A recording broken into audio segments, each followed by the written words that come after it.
1994년, 그러니까 지금부터 25년 전에 압구정동에서 화재 사건이 있었고, 그래서 남편과 아내가 그렇게 끔찍한 시신이 된 그런 사건이 있었습니다. 근데 그 시체를 부검을 해보니까 온몸에 상처가 가득했습니다.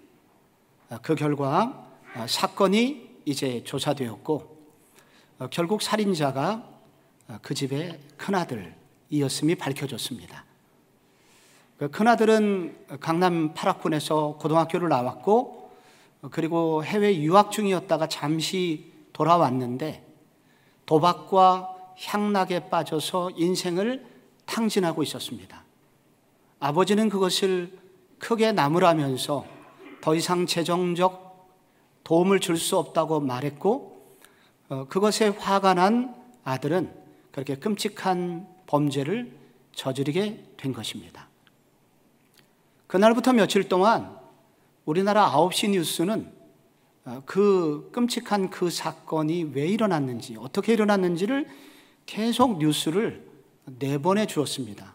정말로 전국적으로 워낙 큰 충격이 있었던 사건이었기 때문이었을 것입니다. 그런데 요즘은 이런 사건을 일컬어서 존속살인 혹은 폐륜 사건이라고 부르는데, 그런데 요즘은 이런 사건이 일어나도 뉴스에 소개가 되지는 않습니다. 왜냐하면 이렇게 돌아가시는 분이 1년에 600명이 넘기 때문입니다. 지금 우리 자녀들 속에 무슨 일이 벌어지고 있는 것일까요? 이전 시대와 비교할 수 없는 풍요로움이 있고, 웬만하면 공부시켜서 대학 보내는 그런 시대에 어느 때보다도 많이 배운 시대 아닙니까? 근데 도대체 우리 자녀들 속에 지금 무슨 일이 벌어지고 있는 것일까요? 우리의 다음 세대에게 지금 무슨 일이 일어나고 있는 것일까요? 그래서 지금 자녀를 키우고 있는 부모들은 어떻게 우리 자녀를 키워야 될까 고민하고 있고, 그리고 지금 자녀가 없으시더라도 우리의 다음 세대가 어떻게 될 것인가에 대한 그런 많은 염려가 있으실 거라고 생각이 됩니다. 오래전 애굽의 바로는 아브라함의 후손을 노예로 삼았고 죽이려고 했고, 그리고 숨도 못 쉴 정도로 그들에게 핍박을 가하였습니다. 하나님께서는 바로에게 내 백성을 보내라 그렇게 말했지만은 바로는 거절하였고, 그 결과 애굽의 10가지 재앙이 시작이 되었습니다. 우리는 지나간 몇 달 전부터 10가지 재앙이 이렇게 요약됨을 들었습니다.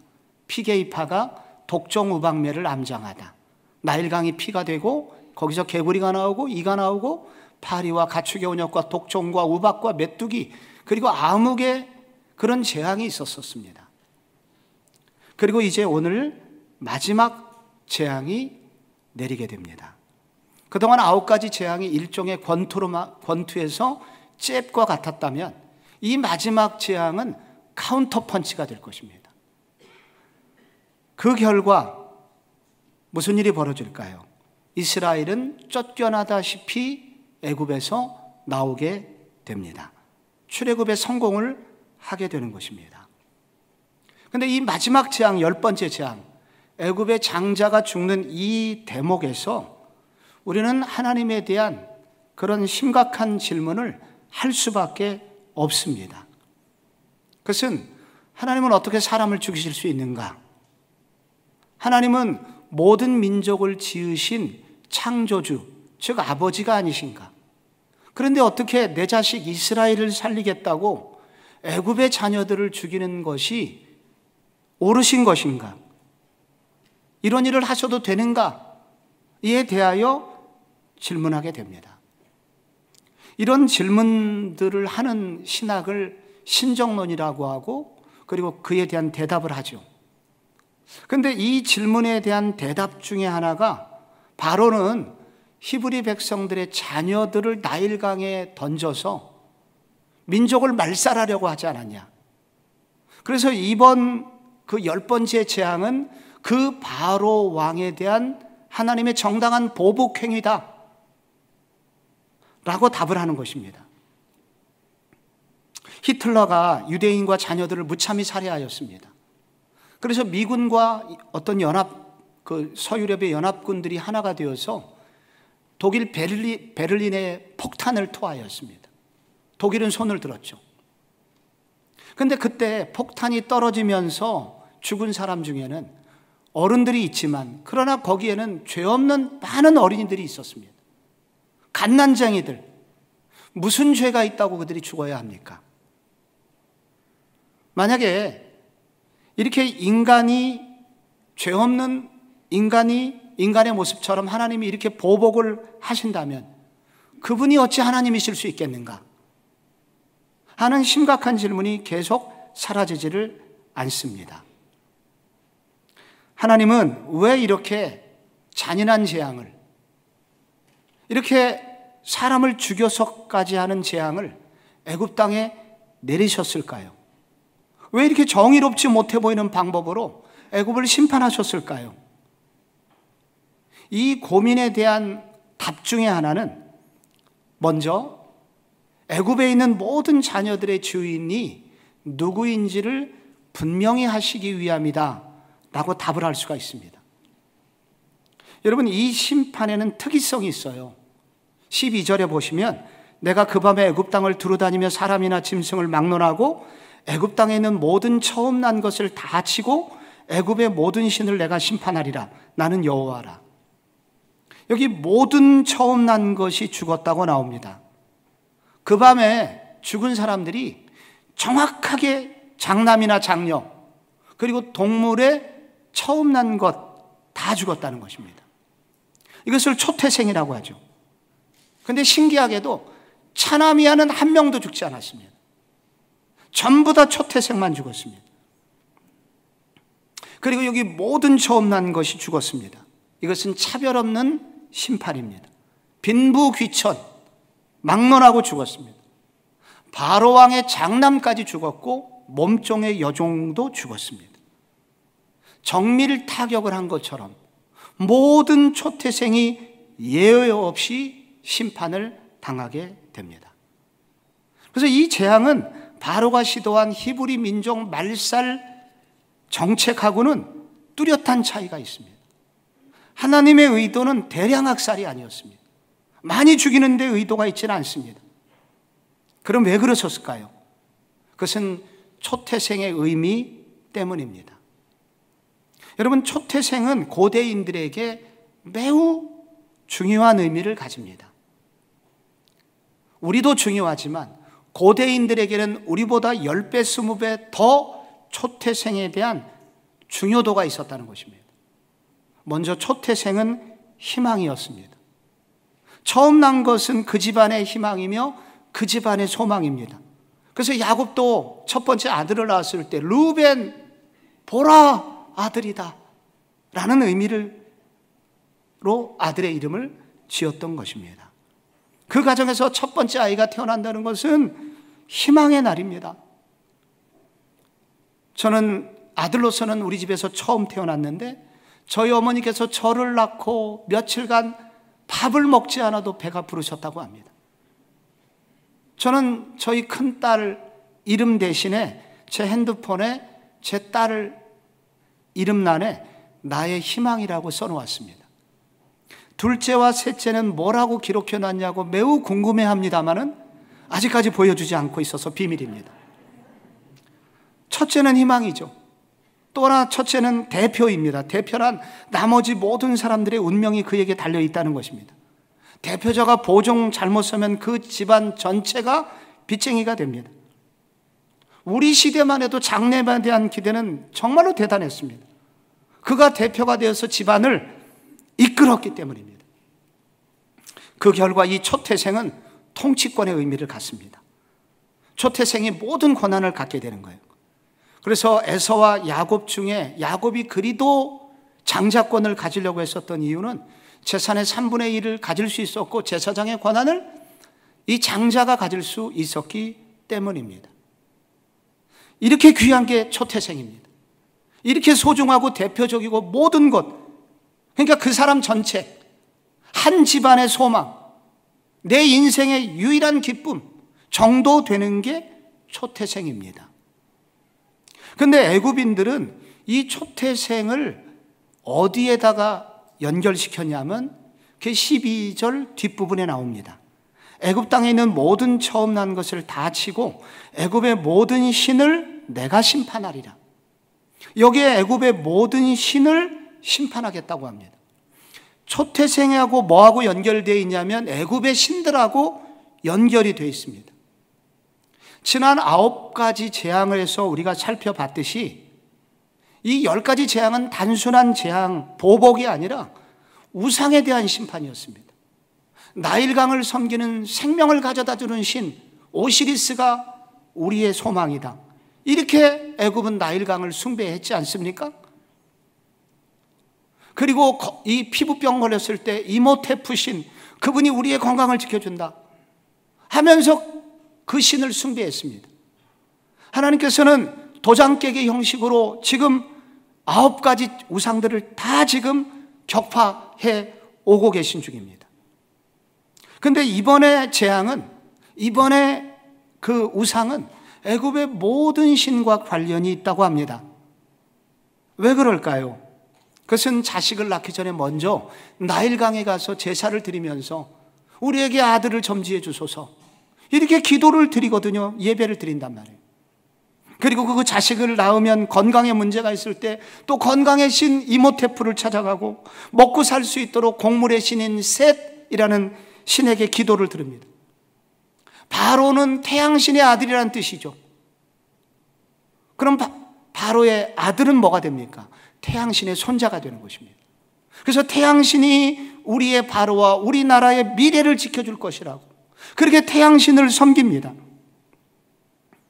그래서 애굽의 모든 자녀들은 이 우상의 제물이 되어 있고, 그리고 이 우리의 자녀들은 우상의 보호를 받는 특별한 존재라고 그들은 믿었던 것입니다. 왜 하나님이 지금 자녀들을 심판하고 있는가?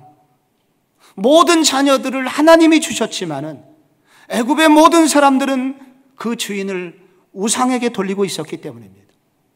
하나님은 이런 10번째 재앙을 통해서 그들의 주인이 누구냐 하는 것을 물으시는 것입니다.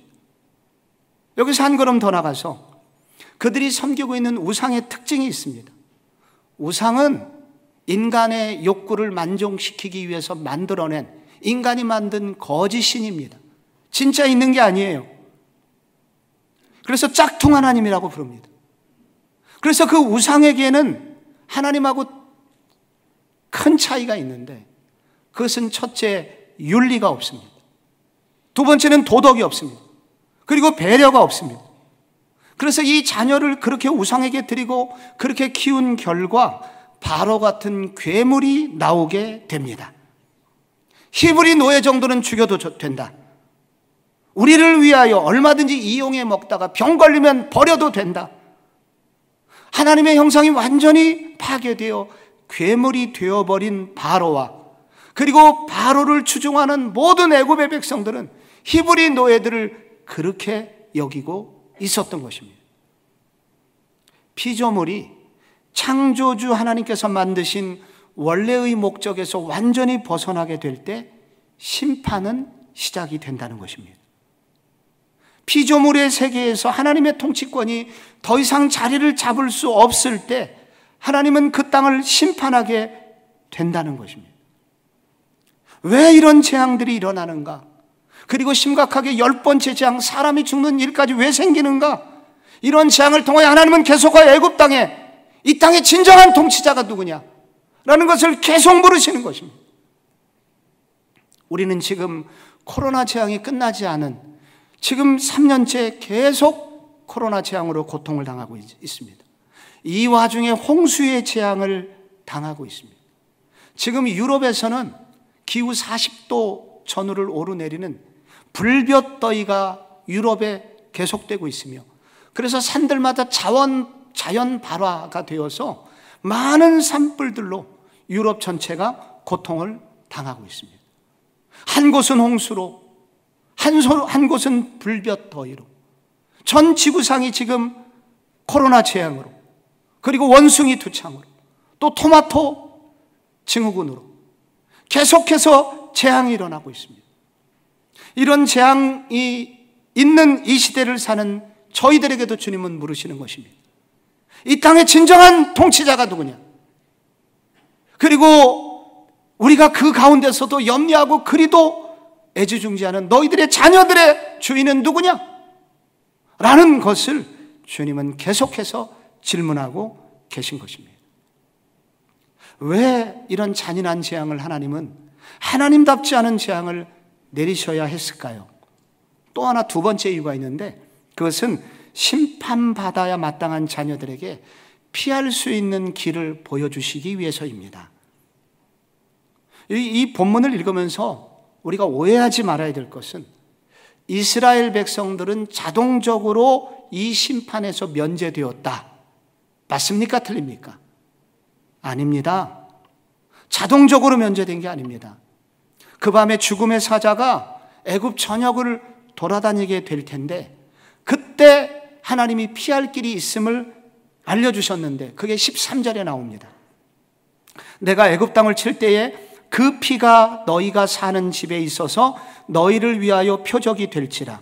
내가 그 피를 볼 때에 넘어가리니 재앙이 너희에게 내려 멸하지 아니하리라.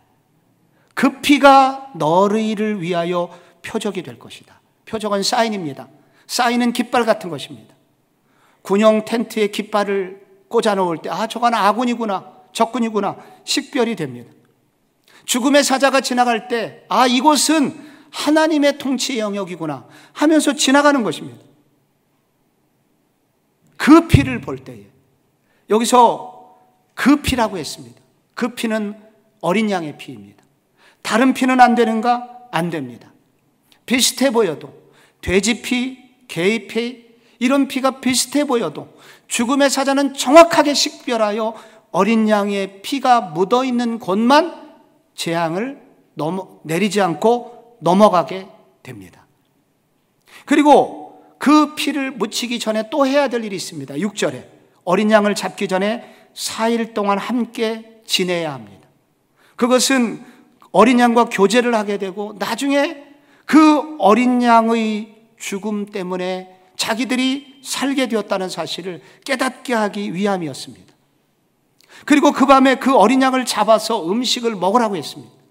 그냥 먹지 말고 유월절 식사, 그 쓴나물을 함께 먹으라고 하였습니다. 여러분, 여기에 그 밤을 통과하기 위하여 이스라엘 백성들이 재앙을 통과하기 위한 많은 조건들이 제시가 되고 있습니다. 그 어린 양을 잡아서 피를 문설주와 인방에 발라야 합니다. 그리고 어린 양을 먹어야 합니다. 그래야 그 재앙이 넘어가게 됩니다. 자동적으로 심판이 면제되지 않습니다. 이스라엘 백성들도 뭔가를 해야 됩니다. 바로 어린 양을 잡아 그 피를 바르는 일, 이것이 바로 이스라엘 민족이 구원을 받을 수 있는 구원의 길임을 그들은 알게 됩니다. 질문이 생깁니다. 그러면 애굽인들 중에도 이렇게 했다면 죽음을 당하는가, 피하는가, 어떻게 됐을까요? 물론입니다. 출애굽을 할 때 여러분, 많은 잡족들이 함께 나온 것이 성경에 기록이 되어 있습니다. 이스라엘 백성들만 구원받은 게 아닙니다. 어떻게 계속 9가지 재앙이 계속되는 동안에 하나님에 대한 경외감을 가진 이방인들이 그 소식을 듣고 거기 바로 유월절 어린 양의 피를 문설주와 인방에 발랐다면 바로 그들도 구원을 받게 되고, 그리고 그래서 그들도 함께 나중에 출애굽을 하게 됩니다. 여러분, 그 밤에 실제로 무슨 일이 일어났을까요? 11장 6절에 보면은 애굽 온 땅에 전무후무한 큰 부르짖음이 있으리라. 성경 전체 어디 봐도 나올 수 없는 엄청난 곡소리가 애굽 땅에 진행이 됩니다.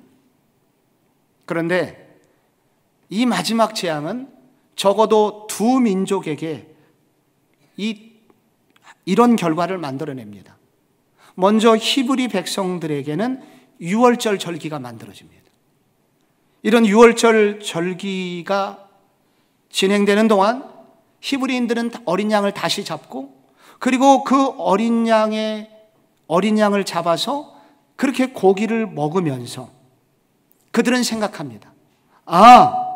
우리가 구원받은 것은 바로 이 어린 양의 희생 때문이었어요 하면서 자기들의 구원의 길이 어디에 있었는지 또렷하게 생각을 하게 됩니다.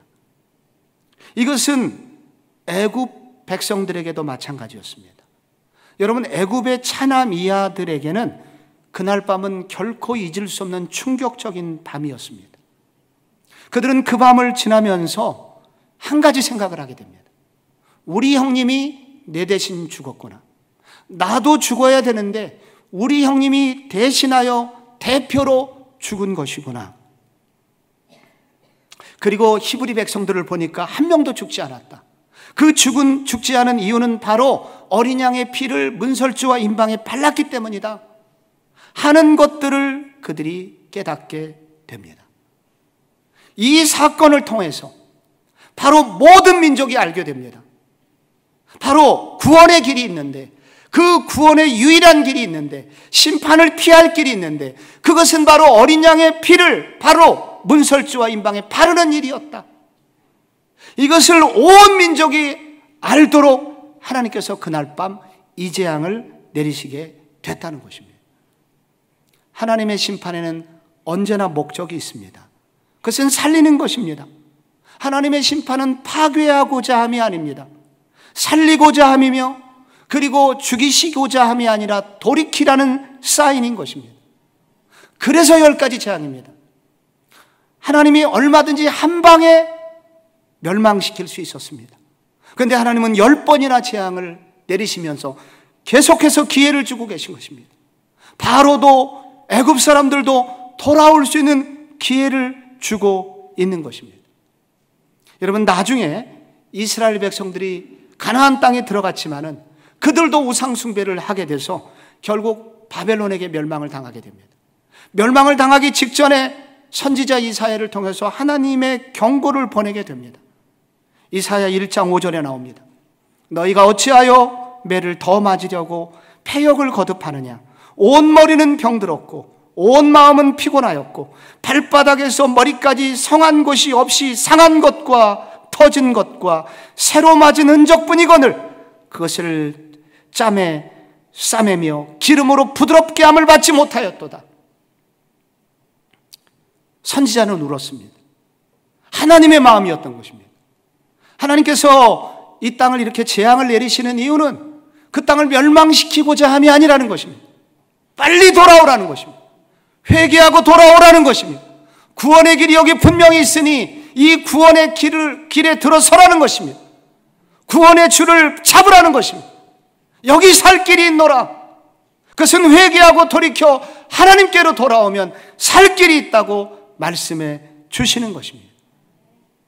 오늘 우리는 이 재앙이라는 설교의 마지막에 앞으로 우리의 자녀가 하나님의 사람으로 자라가려면 우리는 어떻게 해야 되는지 질문해야 됩니다. 우리의 자녀가 우상이 되지 않게 하려면, 그리고 우리의 자녀들 속에 우상이 전부가 아님을 알려주려면 우리는 도대체 자녀들을 위해서 어떻게 해야 될 것인가? 이 본문은 우리에게 도전을 하고 있습니다. 저는 2가지를 여러분에게 제안을 드리고 싶습니다. 먼저는 자녀들이 고난받는 것을 두려워하지 말고 그 고난 속에서 하나님을 만나도록 기도해야 합니다. 여러분, 이 출애굽 이제 한참 후에 유다 왕 중에 히스기야라는 왕이 있었습니다. 히스기야는 아수르의 포위를 당했을 때 기도의 능력으로 아수르군 18만 5천 명이 송장이 되게 했던 그 기도의 용사입니다. 피부암이 걸렸지만은 면벽 기도를 통해서 15년 생명 연장을 받았던 바로 그 주인공입니다. 정말로 기도의 사람이었고 흠이 없어 보이는 사람이었습니다. 그런데 그분의 역사 속에 치명적인 실패가 하나 나옵니다. 그것은 그 아들에 관한 문제입니다. 그가 40세 정도의 병을 얻었고 15년 생명을 연장받는 중에 그 3년째 되던 해에 아들을 낳게 됩니다. 그 아들의 이름이 므낫세이죠. 열왕기하 2장 21장 11절에 보면은 유다 왕 므낫세가 이 가증한 일과 악을 행함이 그 전에 있던 아모리 사람들의 행위보다 더욱 심하였고 또 그들의 우상으로 유다를 범죄하게 하였도다.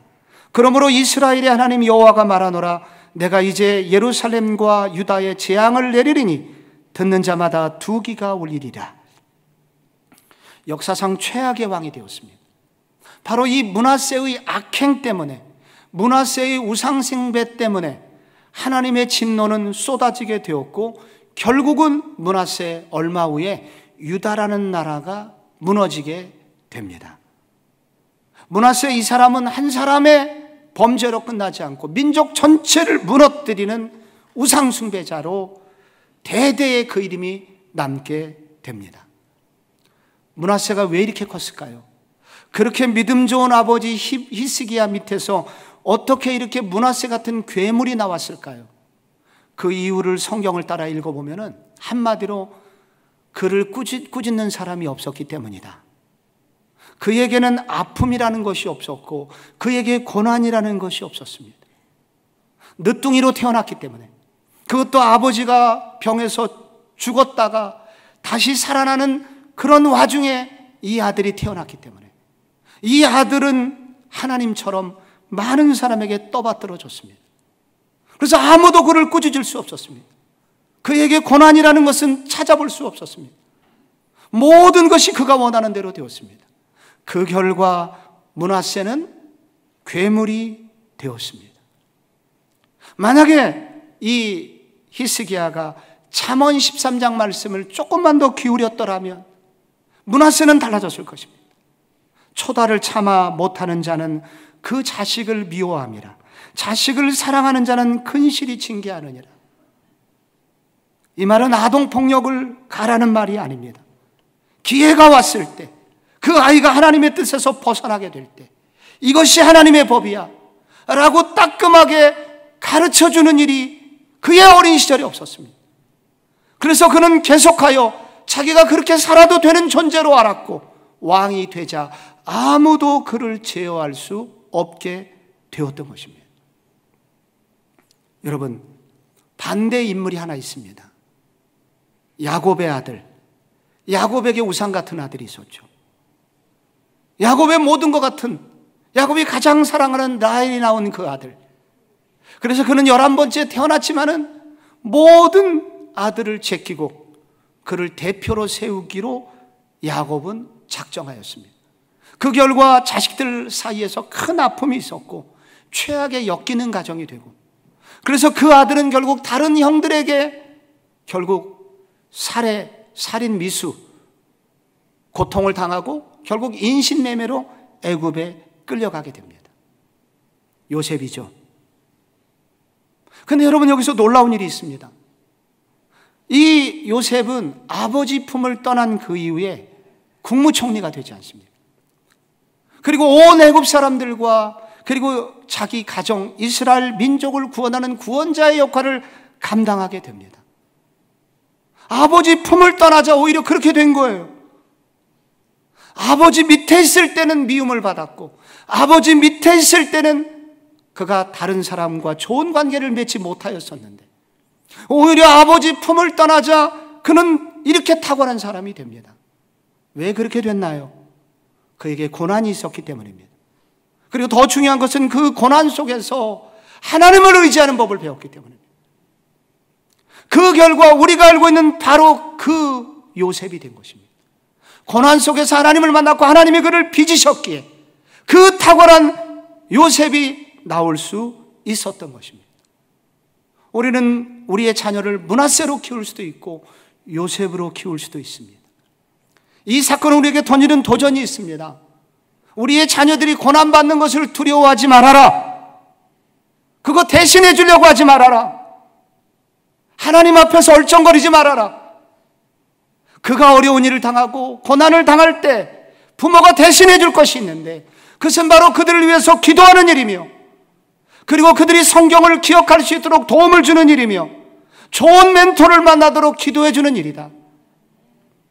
그래서 그 고난 속에서 그들이 하나님을 체험하고 하나님만이 나의 도움이시구나. 언젠가 부모도 떠날 것이고 언젠가 내가 가지고 있는 것, 이 모든 것은 늘 유지되는 것이 아니다. 정말 나의 영원한 재산은 하나님밖에 없어. 이것을 깨달을 수 있도록 자녀들이 고난을 만나는 것을 두려워하지 말고, 오직 부모들은 그 고난 속에서 자녀들이 하나님을 만나느냐 만나지 못하느냐, 거기에 관심을 두고 기도할 것을 알려주고 있습니다. 또 하나 제안드립니다. 우리의 자녀들이 우상이 안 되려면 그들이 은혜를 알게 하고, 그리고 은혜 받은 사람답게 살도록 기도해야 됩니다. 하나님은 그 밤에 히브리 백성들에게 결코 즐겁게 먹지 못하게 하셨습니다. 급히 먹으라고 했습니다. 여러분, 3시간, 4시간 만찬을 먹으라고 한 것이 아닙니다. 급히 먹어야 됐기 때문에 그들이 20, 30분 안에 그 어린 양고기를 다 먹어야 했습니다. 억지로 먹어야 했습니다. 쓴나물하고 같이 먹어야 됐습니다. 맛이 너무 없어요. 무교병 먹으라고 했습니다. 그래서 파우더도 들어있지 않은 맛없는 빵을 먹어야 했습니다. 왜 그러셨을까요? 잠언 24장 17절에 보면 내 원수가 넘어질 때에 즐거워하지 말며 그가 엎드러질 때에 마음에 기뻐하지 말라, 이런 구절이 있습니다. 하나님은 이스라엘 백성들이 애굽인들이 막 죽어가지만 우리는 지금 살아있네, 이거 기뻐하지 못하게 하셨습니다. 오히려 두려움 속에서 음식을 먹게 하셨습니다. 왜? 우리를 위한 구원은 엄청난 누군가의 희생의 결과로 주어지는 것이구나 하는 것을 깨닫게 해주시기 위해서였었습니다.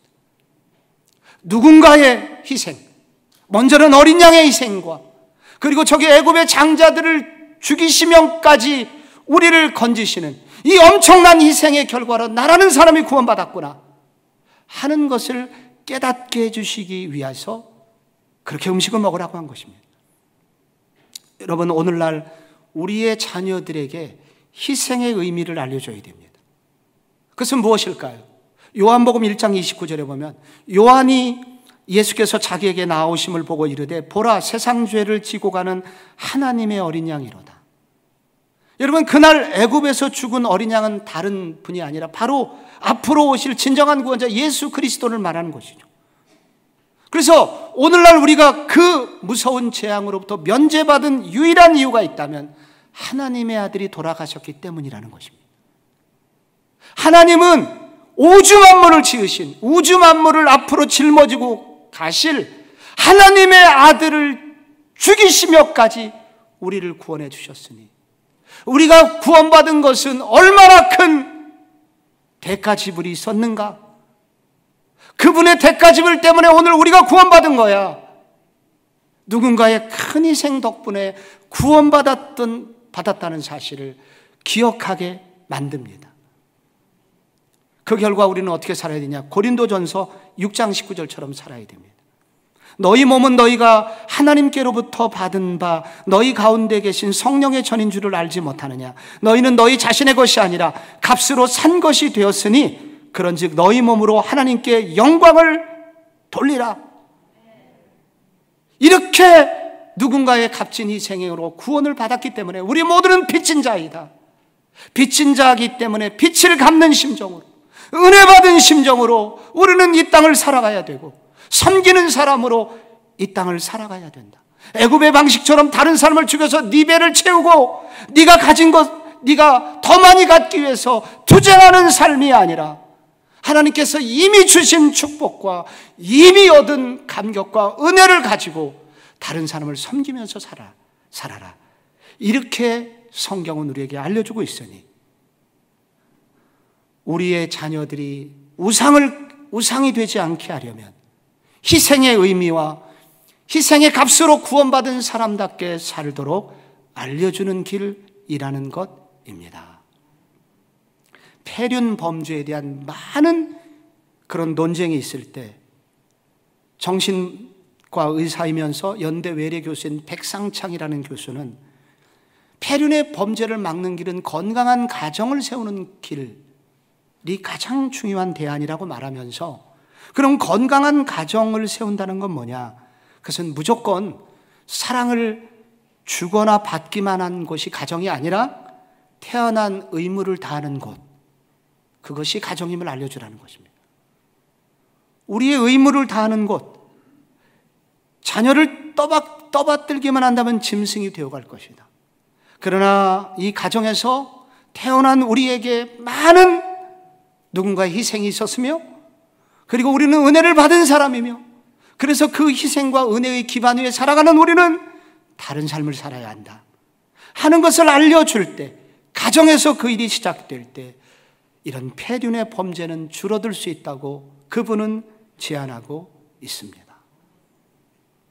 시각장애우로서 아름다운 삶을 사셨던 강영호 박사가 몇 해 전 소천하셨죠. 그럼에도 불구하고 그분은 해마다 5월이 되면 중요한 가정 문제가 있을 때마다 그분의 이름은 소환이 됩니다.